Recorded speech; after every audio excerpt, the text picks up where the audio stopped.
C'est la fin de cette première partie, mesdames et messieurs. Restez avec nous pour la deuxième partie consacrée au dossier du jour.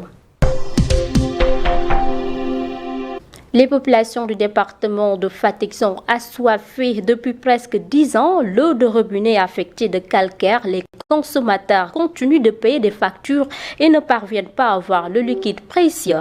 Et quand ils souhaitent également avoir ce liquide précieux, l'économie locale est en ralenti. Au banc des accusés, la COH, je vous propose de suivre ce dossier réalisé par Ndeye Amissar. Depuis presque 8 ans, les habitants de l'Axe-Tataguine, Ndiosmone, Palmarin jusqu'aux îles font face à une pénurie d'eau sans précédent. Cette crise a commencé après que certains forages ont été remplacés dans le cadre du projet d'adduction d'eau noté Ndiosmone Palmarin. De Dieu, c'est dû au branchement de CO. C'était deux projets différents. C'est pas un tuyau, c'est pas un robinet, ce n'est rien. Tout a été installé par l'autre là, le SIFOR. Ils vont brancher, ils ont diminué la puissance pour ne pas faire casser les tuyaux de SIFOR. À ce moment-là, on ne peut recevoir que de l'eau de 0h à 4h du matin.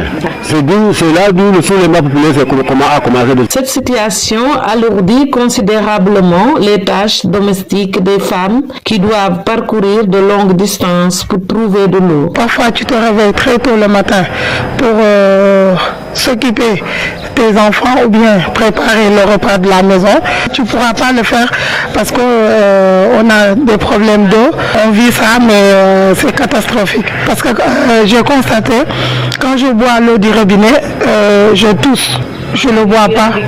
Il y a beaucoup de calcaire là-dessus. Il n'y a pas de l'eau. Les éleveurs et les maraîchers ne sont pas épargnés par ce calvaire, leur activité étant gravement compromise par le manque d'eau récurrent. Dès janvier, ils n'ont plus une seule goutte d'eau jusqu'à l'hivernage prochain. Alors imaginez, chaque famille dépense à peu près 5 000 francs par jour pour l'eau. Mais c'est un budget que même les salariés ne peuvent pas supporter. Quelque part, même les autres besoins vitaux de la famille sont mis de côté à cause de l'eau. Une zone à maraîchage, une zone d'agriculture, une zone d'élevage. Et quand on dit maraîchage et agriculture, c'est très demandant en eau. Donc tu mets ce côté-là et tu mets en même temps la consommation des ménages, l'élevage. Mais ce n'est pas possible avec ce qu'on a actuellement comme débit en eau. Donc il y a des solutions possibles qu'ils les trouvent. Donc ça impacte directement l'économie. Les établissements hôteliers de la zone enregistrent également des pertes importantes. Certains peinent à maintenir leur activité en raison de cette pénurie chronique. À la limite, ça impacte même la clientèle. Parce que quand le client est là, ou la cliente, et qu'il ne peut pas se doucher directement sur la chasse, tu es obligé de lui présenter un seau d'eau quand même pour une structure hôtelière. C'est terrible. Le delta du Saloum est la meilleure destination du Sénégal, les îles du Saloum, quoi qu'on dise. Mais c'est là où il y a le moins d'eau. C'est des frais de plus. En fait, on ne s'en sort pas. Face aux souffrances des populations, le collectif pour la défense du patrimoine a décidé de se mobiliser pour mener ce combat et réclamer un accès facile à l'eau potable. Nous, l'année dernière, on a fait une manifestation, un point de presse.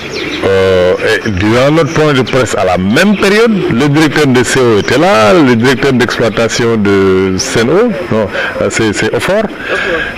Ensuite, le maire, le sous-préfet, l'ensemble des chefs de village concernés, etc., etc. Ils ont fait une grosse mobilisation pour parler de ce problème d'eau. Entre-temps, ils ont amené des citernes qui distribuaient l'eau un peu partout dans les villages, mais bon, vous savez que ça va continuer. La CO, société en charge de la distribution de l'eau, ainsi que les autorités compétentes sont pointées du doigt. Elles ont toutefois promis de mettre en place des solutions durables pour résoudre ce problème. Il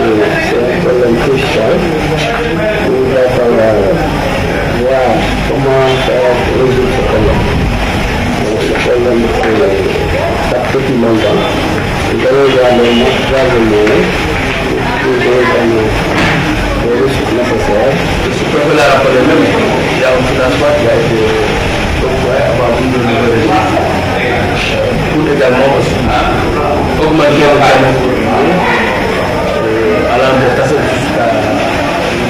Dans le département de Fatick, l'arrondissement de Fimela est le plus durablement affecté avec plus de 70 000 habitants répartis dans 5 communes. Les robinets ne coulent généralement qu'en période d'hivernage, rendant la situation encore plus critique en saison sèche. Cette crise appelle à des actions rapides et concrètes pour garantir un accès équitable à l'eau potable, un droit fondamental pour tous les habitants.